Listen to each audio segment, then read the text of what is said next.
Terima kasihlah yang datang Nanti datang lagi Man, asal tak tambah? Tak apa makcik, dah kenyang lah ni, tak payah cukup lah. Kamu ni tambah je lah, buat macam rumah sendiri. Betul, boleh tambah? Iya, tambahlah. Sekejap saya tambah.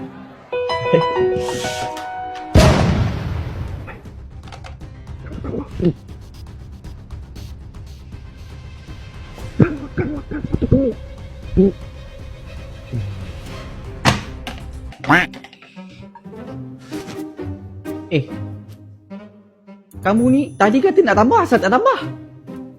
Tak apa nak makcik, saya dah kenyang betul lah. Kali ni saya tak nak tambah. La ilaha illallah, kamu ni penat-penat makcik masak, kamu tak tambah ya? Tak apa makcik, tak apa, cukup. Man, makan je lah, mak bagi lah. Makan. Makcik suruh makan kan? Makan. Tambah. Tambah je lah. Tak apalah mak, nanti balik tahu dah apa jadi, okey?